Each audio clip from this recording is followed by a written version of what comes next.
What's up everyone, Darcblade here with another Hunter's Guide to Monster Hunter Rise Sunbreak. In this video, we're going to be bringing you another endgame build, but this time for the dual blades. Now as always, what is an endgame build? Well, it's a build that is constructed from some of the rarest armor, weaponry and decorations in the game.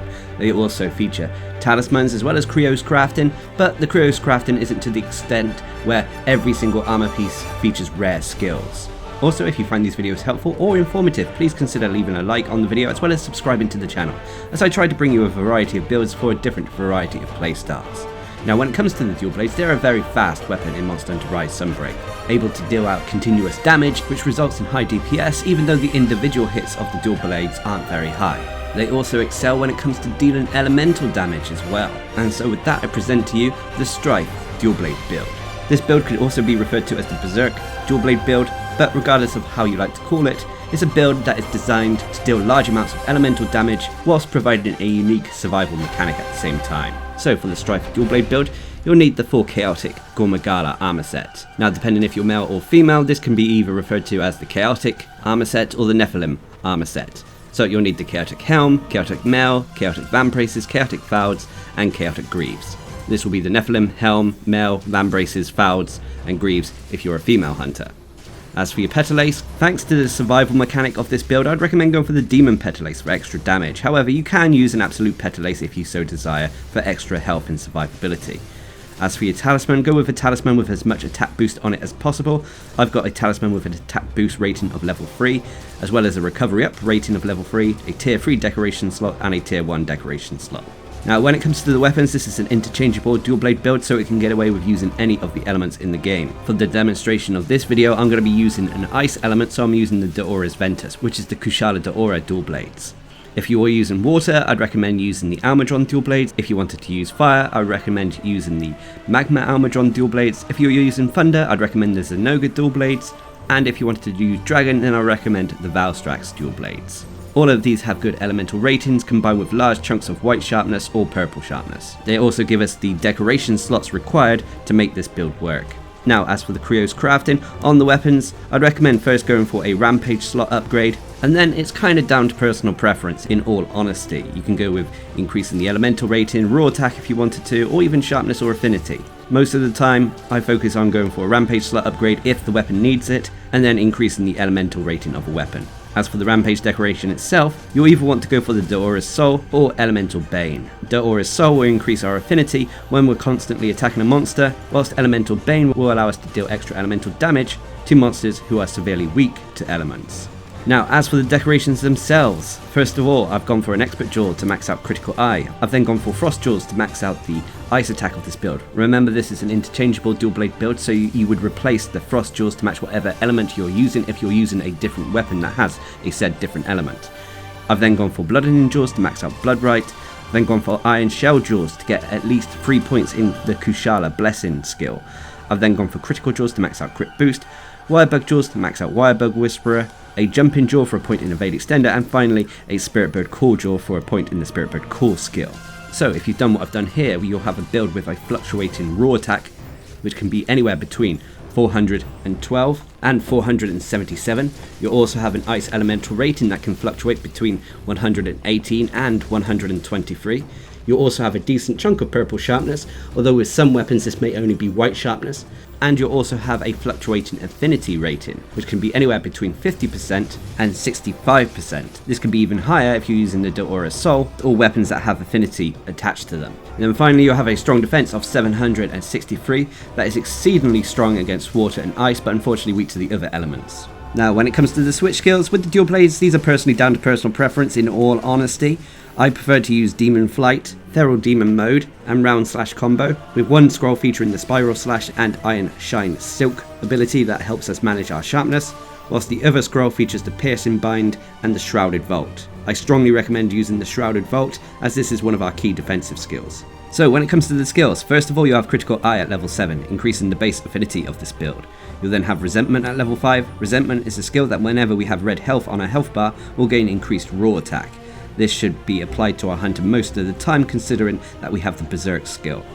You then have Ice Attack at level 5, increasing the ice rating and thus the ice damage of this build. Remember, if you're using a weapon that has a different element, you would replace this ice attack to match whatever new element you're using. You'll then have attack boost at level 4. Attack boost is a skill that increases the raw attack of a build, and at level 4 or above grants us a percentage bonus to that raw attack. You then have critical boost at level 3, increasing the damage of our attacks whenever they crit a monster, but only applies to the raw portion of an attack, not the elemental portion. You'll then have recovery up at level 3, a result of our talisman. Some of you may not have this, but recovery up is a skill that increases the amount of health we regain through healing methods, so drinking a potion, or skills and abilities that would restore our health. You'll then have the Kushala Blessing at level 3. You only really need to get this to level 3 in all honesty, as this is a skill that increases the damage of ice and water weapons, and at level 3 it allows the recovery of our health to exceed the red portion of our health gauge. So it gives us a nice recovery over time, slightly countering the health drain that this build has, but we'll talk about the health drain in a moment. Anyway, you'll then have Wirebug Whisperer at level 3, which is a skill that reduces the cooldown on our wirebugs, allowing us to use our wirebug moves more often. It also allows us to hold additional wirebugs for longer periods of time. You'll then have Blood Rite at level 3, which is a skill that whenever we're attacking a monster part that has been broken, a portion of the damage dealt to that monster body part will be used to heal our hunter. It would have been nice to get a point in Part Breaker, and I may advise that, especially if you are playing in a group, but solo, Blood Rite works just fine without any points in Part Breaker. Anyway, you'll then have Coalescence at level 3, which is a skill that whenever we remove a blight or ailment from our hunter, will gain increased raw attack, elemental attack, and status build-up. And this works well in unison with the next skill, which is Bloodlust at level 3. Bloodlust is a skill that affects our hunter with a modified version of the Frenzy virus. You'll see a purple bar ticking above our health bar, which will slowly also drain our health. But whilst this is filling up, we'll gain increased raw attack, evasion capabilities, and reduced stamina consumption. However, when we deal enough damage and fight off the effects of the Frenzy virus, we'll gain a massive boost to our base affinity.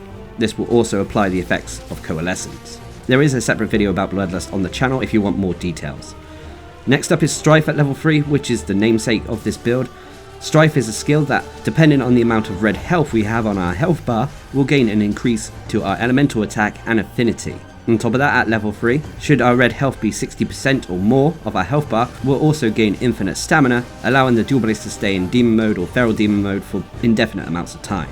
And Strife works well in unison with the next skill, which is Berserk, which, when we switch to the blue scroll, all our vitality will be changed to red. However, our health will slowly start to deplete naturally over time. But should we take a hit from a monster, we won't feel the damage straight away. We cannot faint when we're in Berserk mode and have red health.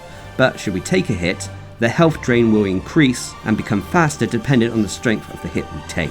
Of course, you can stop the health drain by simply switching back to your red scroll before going back to your blue scroll if you need to. But if you want more information on the Strife and Berserk skills, there is a dedicated video again elsewhere on the channel, which I strongly recommend you checking out. Anyway, next up is Evade Extender at level 1, which is a skill that increases the distance at which we dodge and evade. Very handy for survival. You then have Spirit Bird Call at level 1, which is a skill, a quality of life skill that allows a hunter to receive the effects of random spirit birds at fixed intervals. This eliminates the need or reduces the need to go out of your way to find spirit birds, but this won't apply to arena quests. And then finally you'll have Element Exploit at level 1, which is a skill that increases elemental damage when you're attacking monster body parts that are severely weak to elements again.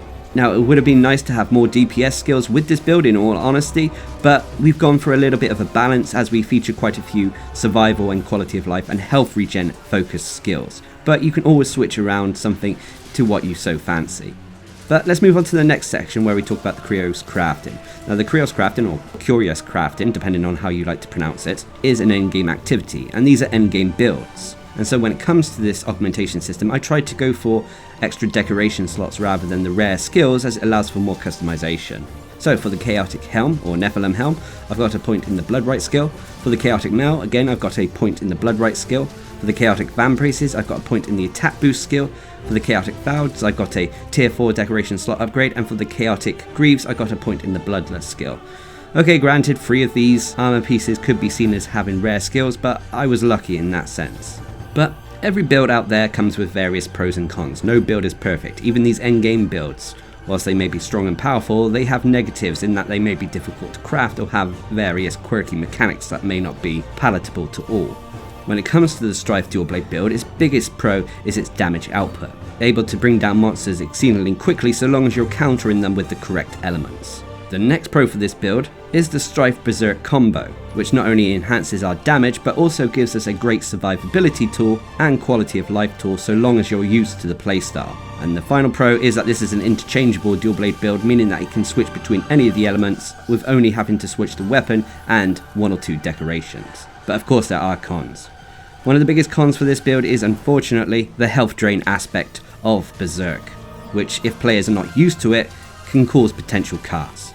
And the other con is, unfortunately, once more, this is a high-end build requiring some of the rarest decorations and Krios crafting in the game.